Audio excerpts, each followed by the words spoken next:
తెలుగు రాష్ట్రాలను కూడా వర్షాలు అయితే మొదలైపోయాయండి.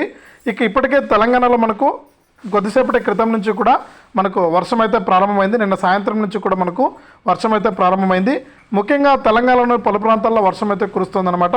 ఇక తెలంగాణలో ఏ జిల్లాల్లో వర్షాలు కురుస్తున్నాయి, ఏపీలో ఏ జిల్లాల్లో వర్షాలు కురుస్తాయనే వివరాలన్నీ కూడా మీకు తెలియజేయడం జరుగుతుంది. దయచేసి ఈ వీడియో చూస్తున్న ప్రతి ఒక్కరు కూడా వీడియోని లైక్ చేయండి, తెలిసిన వాళ్ళకు షేర్ చేయండి.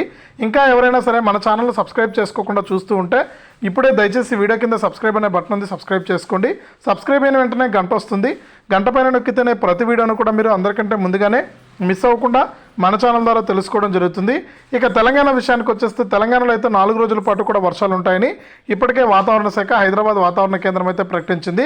ముఖ్యంగా చూసుకుంటే మనకు నిన్న సాయంత్రం నుంచి కూడా హైదరాబాద్లోని పలు ప్రాంతాల్లో వర్షం కురుస్తుంది.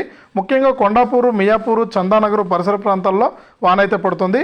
ఇక నగరంలోని పలు చోట్ల వాతావరణం అయితే చల్లబడింది.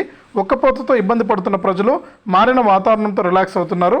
ఇక రాష్ట్రంలో పలు ప్రాంతాల్లో 4 రోజుల పాటు వర్షాలు కురుస్తాయని వాతావరణ శాఖ అయితే ప్రకటించిందనమాట.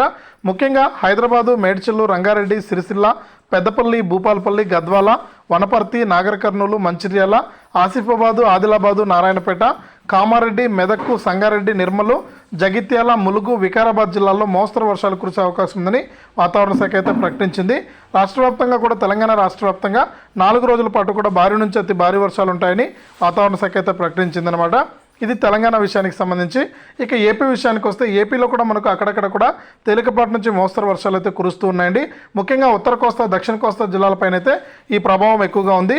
ఇక 4 రోజుల పాటు కూడా మనకు వాతావరణం ఇలాగే ఉంటుందని 2 తెలుగు రాష్ట్రాలకు సంబంధించి రైతులైతే జాగ్రత్తగా ఉండాలని ఇప్పటికే తెలంగాణలో రైతులు 500 ఎకరాల వరకు కూడా రైతులైతే పంటలు అయితే నష్టపోవడం జరిగిందని కూడా మనకు హైదరాబాద్ వాతావరణ శాఖ అయితే వివరాలు అయితే అందజేసింది. ఇదే అప్డేటు. వీడియోను లైక్ చేయండి, షేర్ చేయండి. మన ఛానల్ని ఇప్పుడే సబ్స్క్రైబ్ చేసుకోండి.